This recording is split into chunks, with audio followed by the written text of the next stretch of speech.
Well, thank you. Good evening, everyone.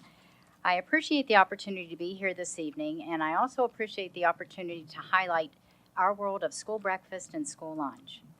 There have been so many exciting things happening in our department that tonight I would like to share some of those exciting things with you by looking at this school year in review.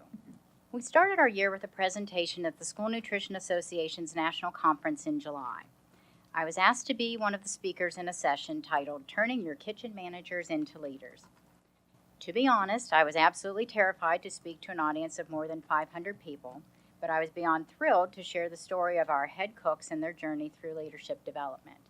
So if you look at that picture, you can see that was the room before the people arrived. Mhm. And somebody thought it was a really good idea to send me that picture before I actually got there. So I don't know whether that was good or bad, but we made it through the presentation.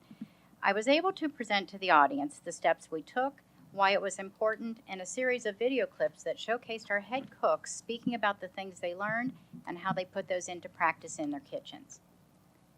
In August, as we prepared for the beginning of the school year, we asked if food services could provide lunch for our administrative retreat. The idea was to present our fellow administrators with a typical school lunch in a non-typical school lunch style. The desired outcome was for building principals and other administrators to see firsthand how great school foods look and taste. Our hope was to develop positive thinking about the foods we are offering and serving, and for the administrators to promote enthusiasm for school meals and to encourage student participation. The thing I love the most about this particular slide is, first of all, fruits and vegetables are colorful and very, very pretty. And secondly, everything that we presented that day in terms of fruits and vegetables were locally grown with the exception of the grapes. So it was a really big deal. And it's what we do in school meals too. Now, obviously, in January, we're not getting those foods locally in Ohio.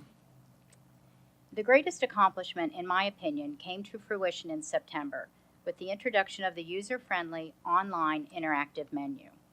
Every parent, student, staff member, nurse, medication monitor, or anyone that is visiting our website can see the nutritional information for all the items we are offering our customers for breakfast and lunch.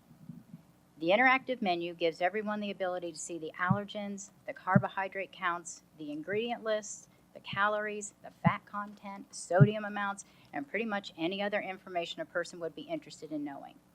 This has been an especially useful tool for our nurses and med monitors. It gives them the information they need in a fast, efficient, and accurate way. A great example of how they use this tool daily is for calculating carbohydrate counts for students with diabetes. After calculating the total number of carbs, they can determine and dispense the correct dose of insulin. If you haven't had a chance to look at this, I encourage you to do so. It's a really great resource and very easy to use. You can see a few examples here to give you an idea of what you'll be looking at.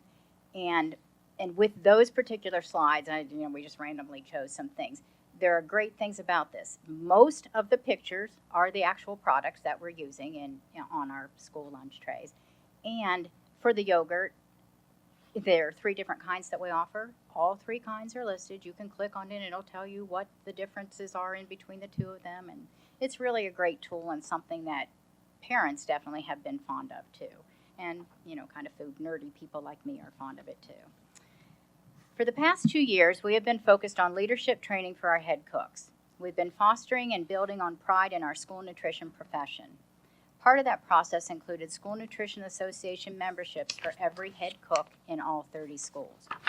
Membership in SNA includes a monthly magazine that contains all types of information, from legislative updates to new product information to inspirational ideas to keep kids excited about eating at school. I was proud to be interviewed and featured in a section of the October magazine and proud to shine a positive light on Southwestern's food service department. For several years, we have had a pure focus on increasing participation at breakfast. We all know the claim that breakfast is the most important meal of the day and that hungry children can't learn.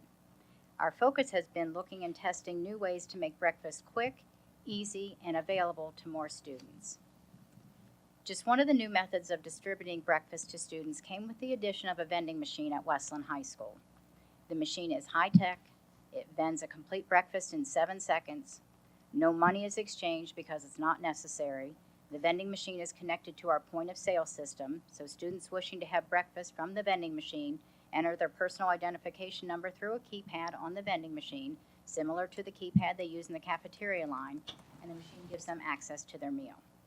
At Westland High School alone, they've increased their breakfast participation over last year by 19%. And in this slide, I don't know how easy it is to see, but the first is what the vending machine actually looks like. It's very, it's really modern, so that's kind of fun, and kids like that.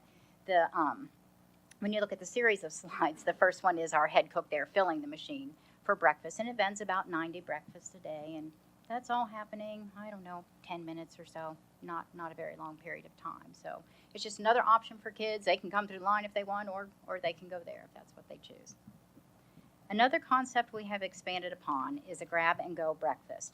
We collaborated with teachers, administrators, custodians, and head cooks to develop our version of grab-and-go breakfast in the classroom. We had 3 schools volunteer to be our test subjects for the project. We started our first breakfast in the classroom service on January 17th. So far, things have been going pretty well. You can see from the pictures that at this particular site, which is West Franklin, the students enter the cafeteria, get in line by grade level, pick up the breakfast of their choice, and move on to class.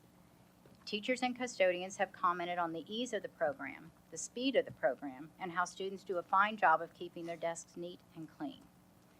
This particular delivery of breakfast is very new to us. As of today, we have exactly 29 days under our belt.